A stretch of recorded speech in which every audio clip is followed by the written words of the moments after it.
The Psychedelic Report. Psychedelic drugs have played their part in America's long, strange trip toward an understanding of mind-altering drugs. The psychedelic news. Leading physicians, scientists, and experts share their wisdom about psychedelic medicines and healing. 50 years ago, psychedelic drugs were at the center of America's counterculture. The brightest minds in psychedelic medicine.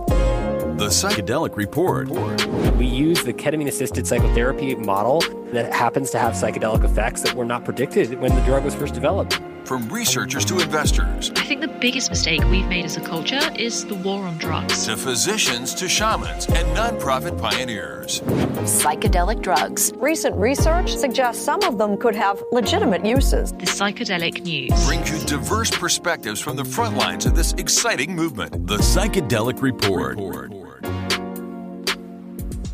The Psychedelic Report was brought to you by Apollo Neuroscience and produced by Future Medicine Media.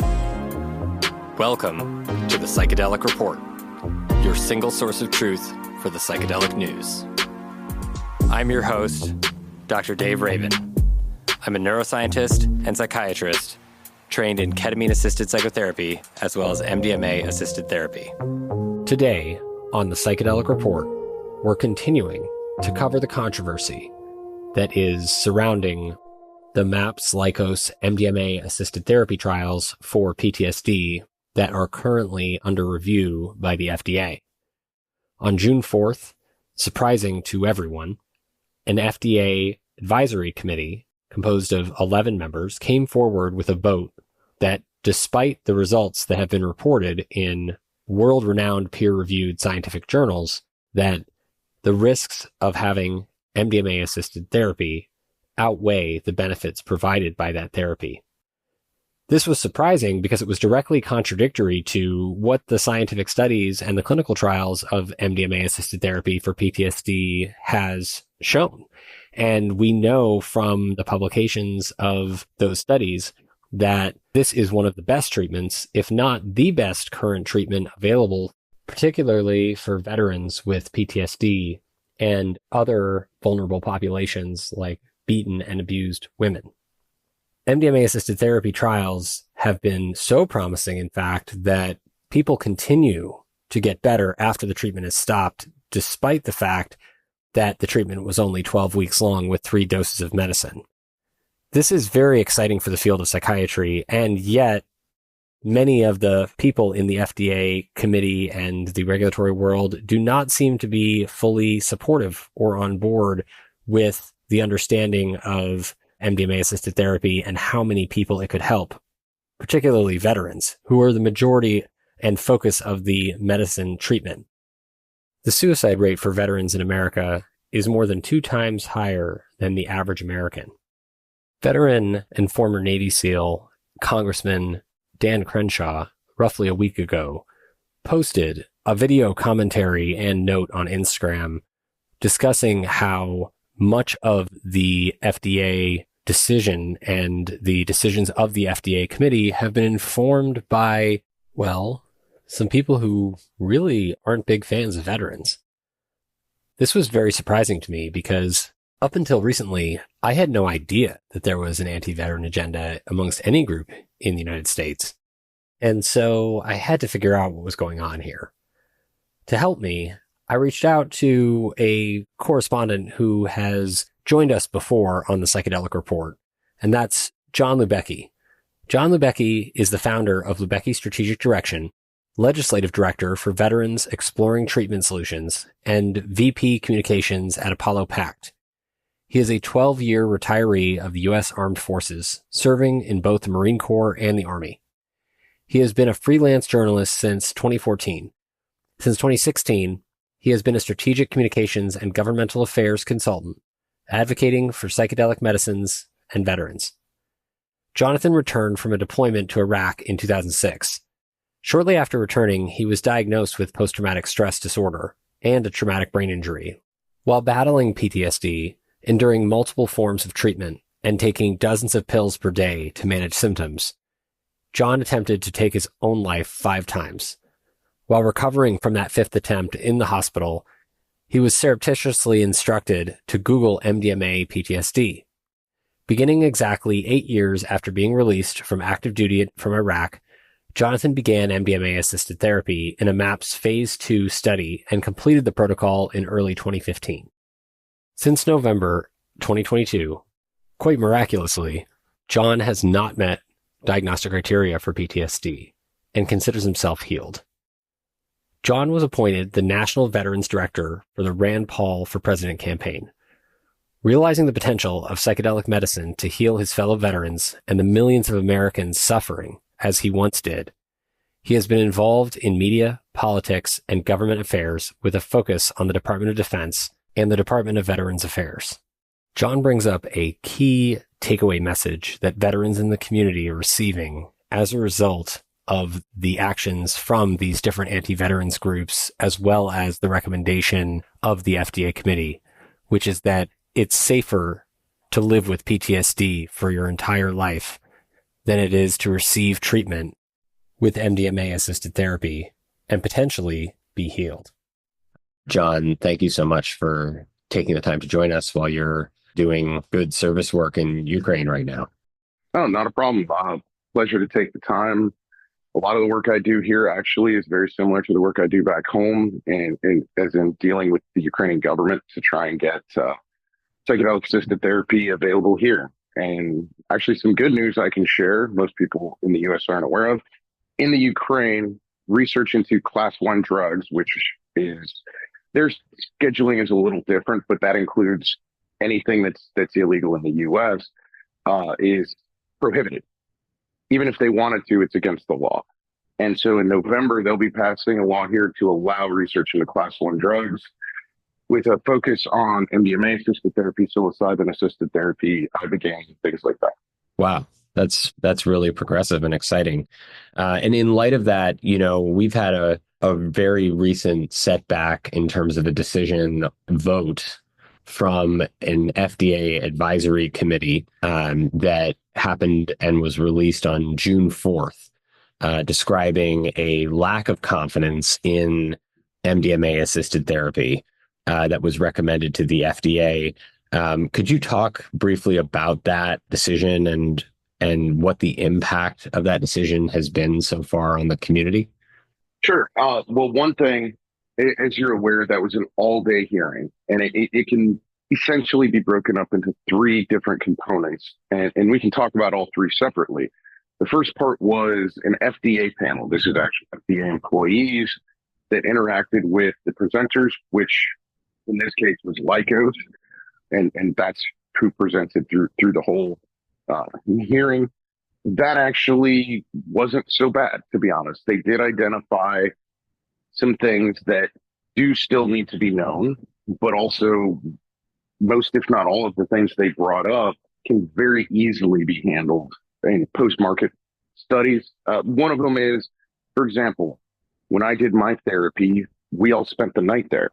So something that was never researched is how long does somebody, after they come out of, are no longer under the influence, can they drive? That was something that was brought up. That is something that objectively you and I can agree.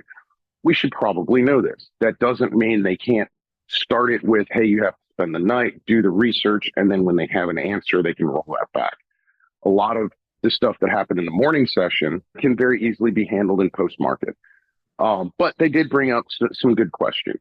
The second portion was what was known as the open public hearing, which is where I testified along with other people. I believe in total, there was about 31 people who testified. That was, quite frankly, a dumpster fire and brought things into the conversation that, frankly, had nothing to do with MDMA or had nothing to do with the phase 3 trials, which is what the topic of discussion was. But that was done on purpose in order to smear Lycos and to influence the AdCom. And then you have the actual AdCom advisory committee, which is supposed experts in the field. However, one of the things, nobody there really was an expert involving psychedelics. And there is still a stigma attached with MDMA. One person had some psychedelic experience in the yes. One of the other things that was interesting in both OPH as well as the advisory committee portion is, you can listen to my testimony and I'll say it here for the record. Yes, I used to have a contract with MAPS, and my job actually was to provide political strategy and work to end the NIDA monopoly so that they could research cannabis. All my work involving psychedelics was actually done on my own and not compensated.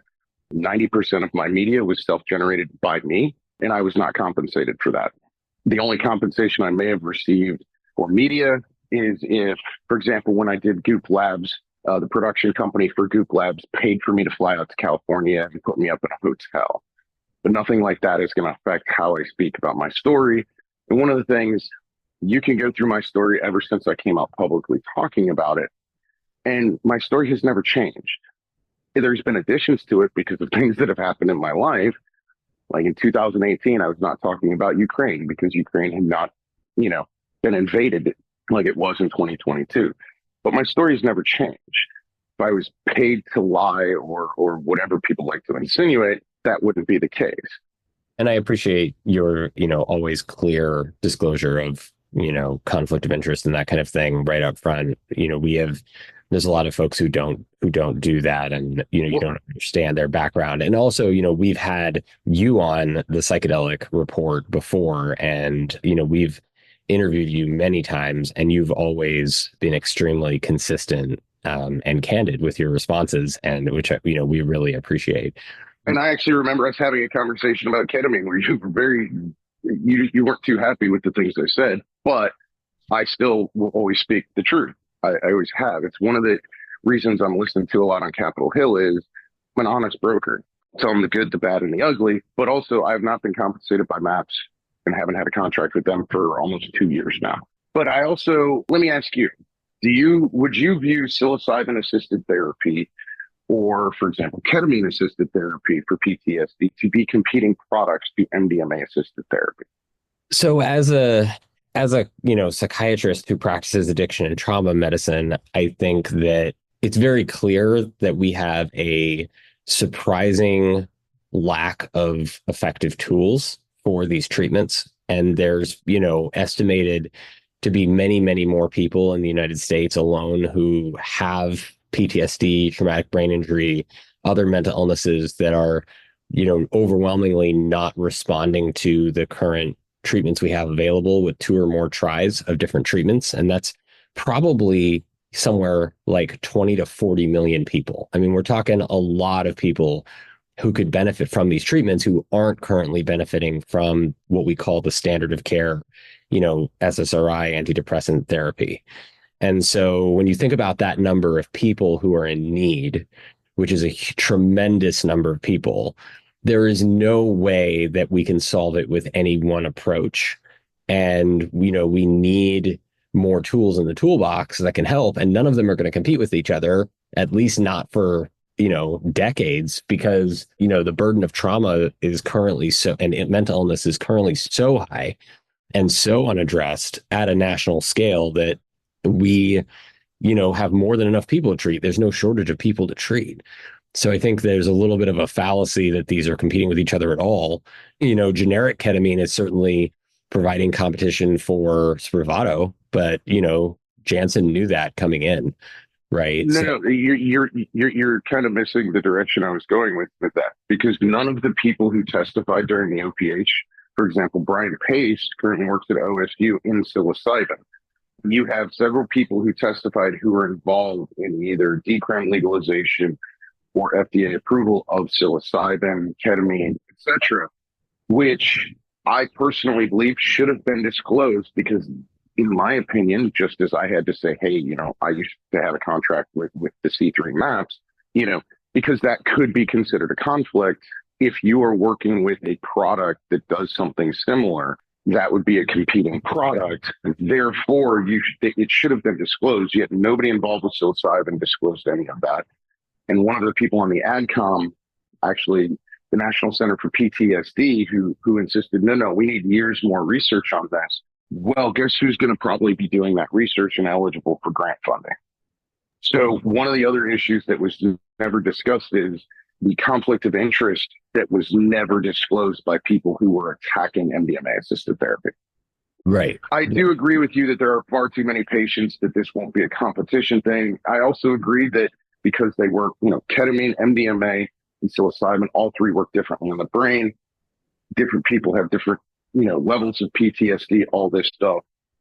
But I do believe for conflict of interest sakes, those things should have been disclosed, and they weren't done on purpose, because that would then show that they have a conflicting interest. Right. Absolutely. And I think that is important to note, because even though the reality of it is what, you and I were just talking about, in terms of there not actually being competition, people in the space, even big pharma companies, right, they see psychedelic assisted therapy as in general competition. So there is still a concept that by many people that there is competition between these things, and conflict of interest should be disclosed. You're listening to the Psychedelic Report. That being said, all of these conflicts and, that resulted in this controversial vote outcome of, 10-1, the risks don't outweigh the benefits of MDMA-assisted therapy, which, I think was really surprising. That was lunacy. And what they really voted was 10-1, that it is safer to live with PTSD, knowing that the only available treatment is mildly effective with 20% of the population, and knowing that suicide is an outcome of PTSD, that living with PTSD and potentially killing yourself is far safer than being allowed to access MDMA-assisted therapy, which is complete and total lunacy, given the actual data on phase 3. They also brought up things like Ozempic, cocaine in the AdCom. They brought up one of the things that they spent a little bit of time discussing, which I won't lie, is a very big issue in clinical trials in the United States. It is the people of color who were part of the clinical trials. And this is where the lunacy of the AdCom really shines brightly. Unfortunately, because America has its own problems, a lot of clinical trials just include, adult white males. And then they roll it out, and these drugs may or may not be effective, may or may not complicate when women take them, for example, because their physiology is fundamentally different, or people of color due to various genetic factors. For example, there's a high prevalence with Black Americans of sickle cell anemia and things like this. And that is not looked at usually in clinical trials. And the FDA has tried to push for that. Now, let me ask you, for a percentage, just round number, what percentage of participants in a clinical trial do you think would be adequate representation for people of color? I mean, in general, it depends on the size of the trial, but the first answer is probably, ideally something that's representative in the population. So somewhere, I don't know, 10%. It depends on the illness, though, right? Like if it's an illness that exists in those populations, and you'd want it to be higher.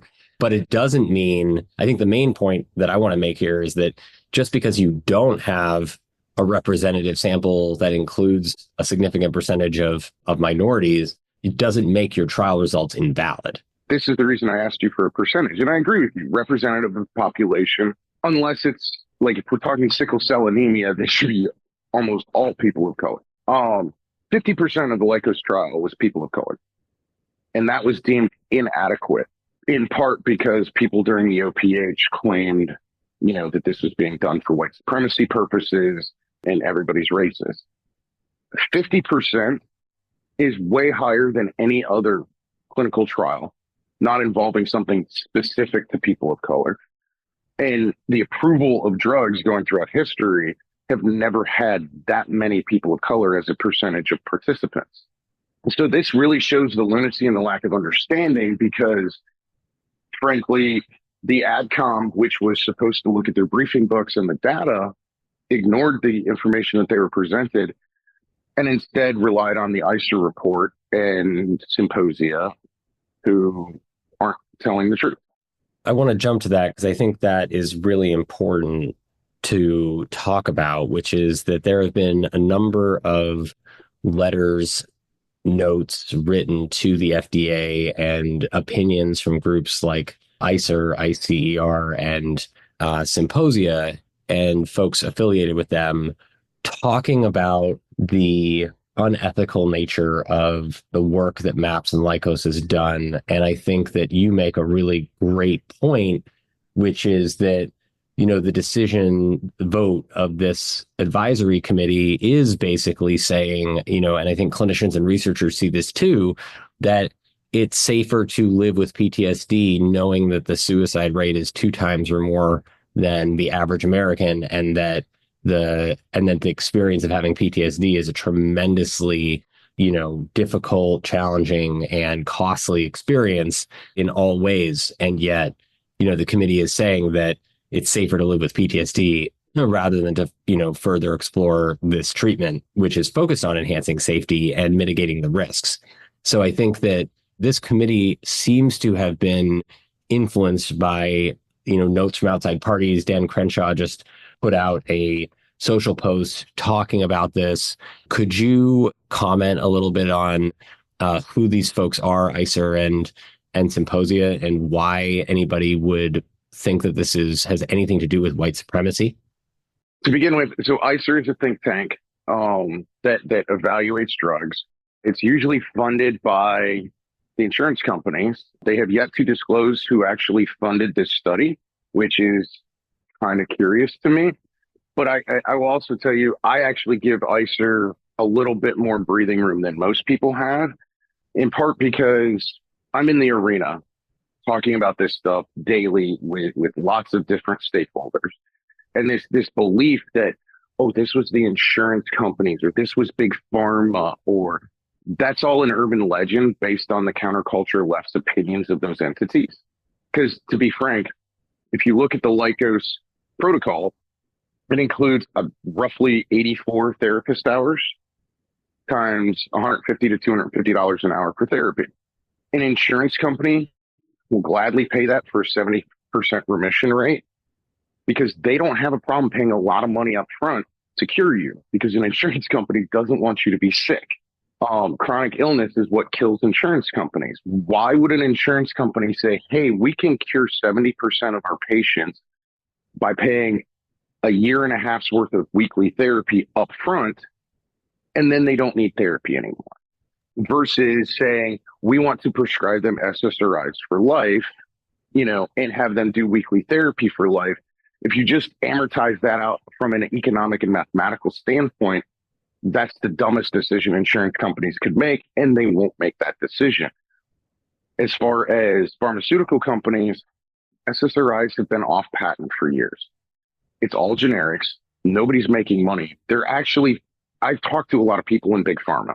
And one of the problems we'll have if MDMA-assisted therapy is approved is big pharma is going to jump in head first, because there will be a pathway to take these compounds and turn them into a patentable, which MDMA is not being patented, but they believe that they can come up with compounds that are psychedelic, that they can patent to do these things. And the pharmaceutical company, their patents are all running out. This is why they keep trying to pass laws to extend them to make money. They need a new product field to jump into. They're not helping, but they're not hurting either.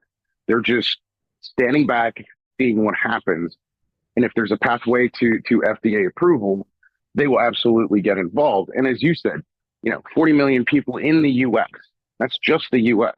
If you look at percentage of the population here in Ukraine who have PTSD after 14 years or after 10 years of war, almost 3 years of high intensity war, it's a far greater percentage of the population than in the US.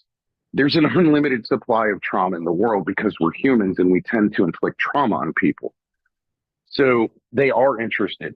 They're just standing back and waiting to see what happens. That's what they hope you will blame for this, is the people they don't like. Because frankly, ICER predominantly listen to Symposia.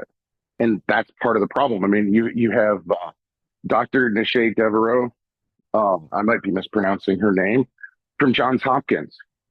Golly gee, that sounds like she's heavily involved with the Johns Hopkins psychedelic program, correct? She's actually a writing teacher. Yeah, in the bioethics department. No. She is just not in bioethics. She's just a writing professor. She focuses on bioethics. She's just a regular writing teacher. Yeah. She is not involved with Johns Hopkins research in any way. Yet everybody assumes she is because she says, I'm a doctor I have a PhD with Johns Hopkins. Right. Okay. I have a bachelor's from the Citadel. That doesn't mean I work in counterintelligence, you know. Yeah, I mean, this is important, I think, to comment on, because this particular letter that was written by this woman, Nave, from Hopkins, was probably one of the most scathing of all the letters that were written to the FDA, really condemning MAPS and Lycos and the work. And, I think, again, seeing the profound treatment results and outcomes from these studies that have been published in, world-renowned journals like Nature, it seems very surprising that there'd be people who are so anti this and anti-healing veterans and PTSD in this way. And, could you talk a little bit about what is motivating these folks in terms of their opposition to this? Because it seems unfounded on the surface. Well, part of this is, and this is part of the issue with the ICER report and why I actually give a little bit of slack to ICER. They just looked at the information that was carefully collated and handed to them from Symposia, rather than looking at the full breadth and width of what they do. Isn't that their job to do investigative reports? They're the Institute for Clinical and Economic Review, right? They're not supposed to just take information from one source and then deem it fact and put it out as if it's fact. Well, part of it is some of the things that were said. The most scathing was, yes, they're Megan Busson. Again, I apologize if I'm mispronouncing her name.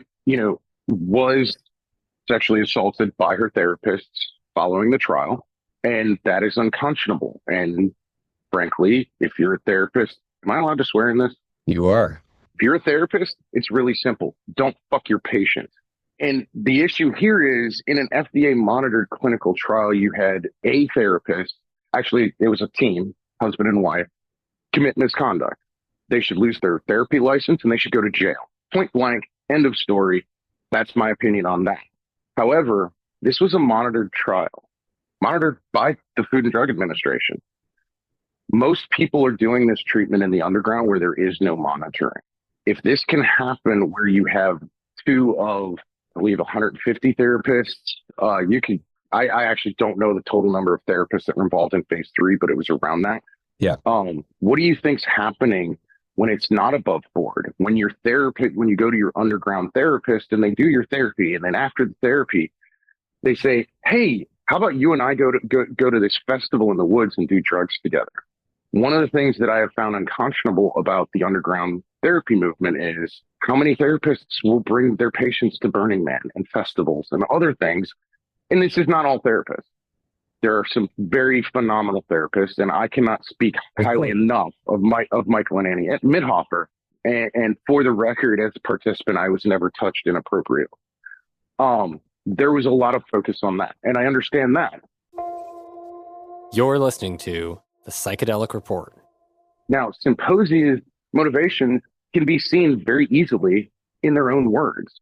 After we finish, I'll send you a bunch of links. Nishay was interviewed on a podcast on right-wing fascism, where in the opening, she clearly states that she believes that mental illness is a symptom of climate change and capitalism, and that if we are able to cure mental illness or alleviate the manifestations of mental illness, there's no incentive to end capitalism. At the end of that podcast, she discusses how Jewish hostages currently being held by the Gazan government should not receive psychedelic-assisted therapy because of the actions of the Israeli government. It's not too far of a stretch to believe that she doesn't believe veterans should be treated because of the actions of the U.S. government. They wrote a long article about how veterans are white supremacist, imperialist, capitalist. It's kind of a caricature of 60s capitalist pig bullshit. And this is sadly very prevalent in the counterculture. People don't like to admit, but it's been since proven that the American counterculture in the 60s and 70s, where a lot of these things originated from, was heavily influenced and financed by the Soviet Union to destabilize the United States. Funny enough, Soviet Union doesn't exist, as I'm currently sitting in a former SSR that has freedom and democracy, at least as long as Russia allows it. But those thoughts still permeate the counterculture. And so the issue, they freely admit they are non-prohibitionists, meaning they believe the drug war should end. and that everybody should be allowed to do whatever drugs they want without regard to any consequences to that action. But the real issue is who will be treated. If you look at how our healthcare system, and you and I could probably do a week-long series on how screwed up our healthcare system is, but people get their health coverage from one of 6 places. Health insurance of some form, either personally purchased through the ACA exchanges, etc., through Medicare, Medicaid, VA, DOD, or self-pay. Now, very tiny amount of self-pay is millionaires and billionaires, but most self-pay is just people who fall through the cracks and don't qualify for Medicaid, Medicare, etc. And so 80%, if this is FDA approved, 80% of people will be permitted to have access to this, to include law enforcement, to include veterans. And that's frankly their issue, is who is being treated because they disagree with those people's politics. This was very clearly outlined in their peer-reviewed article, Right-Wing Psychedelia. I can send you a link after this. The funny thing about the peer-reviewed article is a lot of their references is their own op-eds that they write for Symposia, or that their friends write for Symposia. So if you write an op-ed and then you apparently can do a peer-reviewed journal article saying, look at what all these people are saying, it must be true, which creates this fallacy that this is an issue. Dave, you've known me for years now. I have always consistently said, I don't care who you are. I don't care what you've done. Everyone has a right to heal. Period. End of story.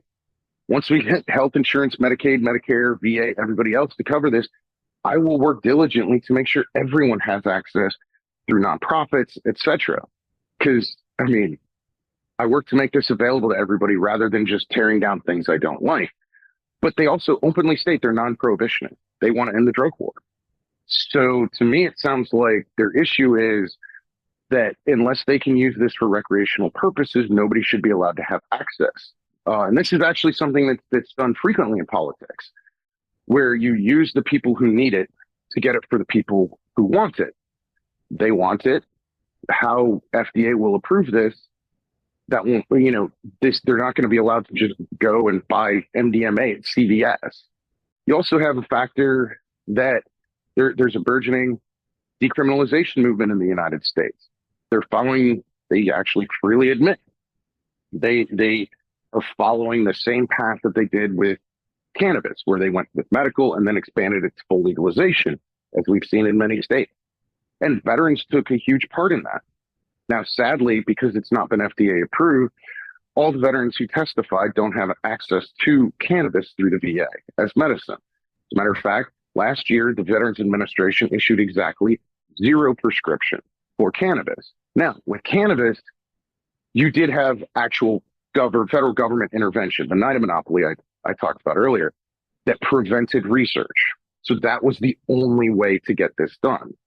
Well, if MDMA and psychedelics, frankly, that hasn't been an issue.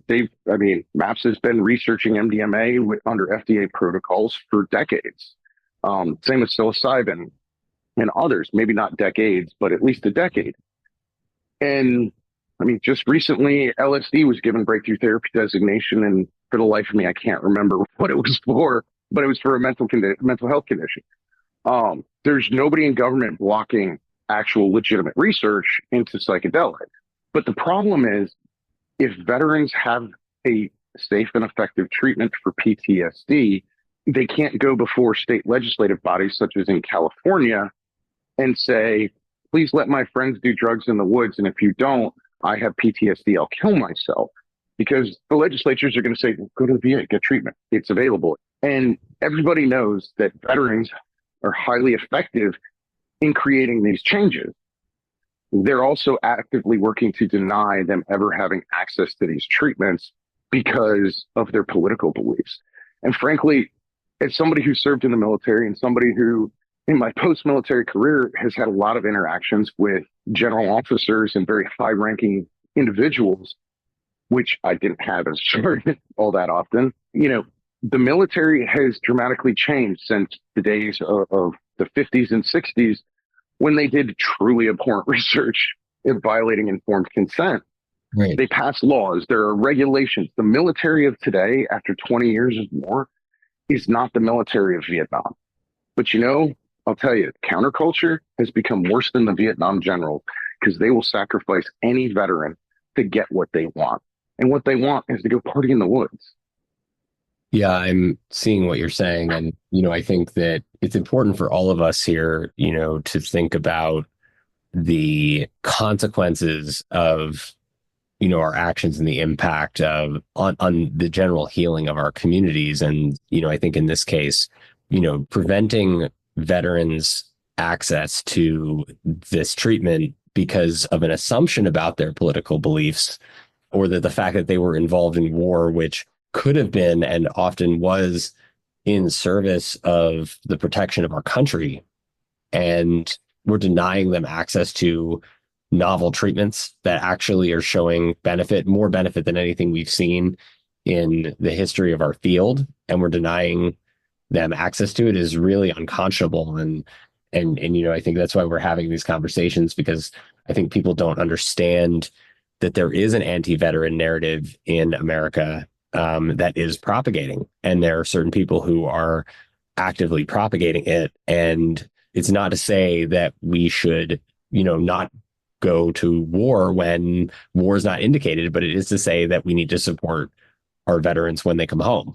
And that has always been the case, so I just want to, thank you again for taking the time to join me today. I would love to have you back on to dive deeper into this, because you're right, we could talk about this all day and there's so much about. But thank you again for coming in from the Ukraine, and I look forward to having you back on very shortly. One last thing before we go, I will say part of the reason I am the second most attacked person in psychedelics and have been personally attacked by Symposia is because I had PTSD for 8 years. I've now not had PTSD for 10 years. I'm one of the few human beings on this planet who can actually make that statement. And my PTSD is exceptionally well documented by the VA, which is very objective, and actually for a long time tried to say people didn't have it.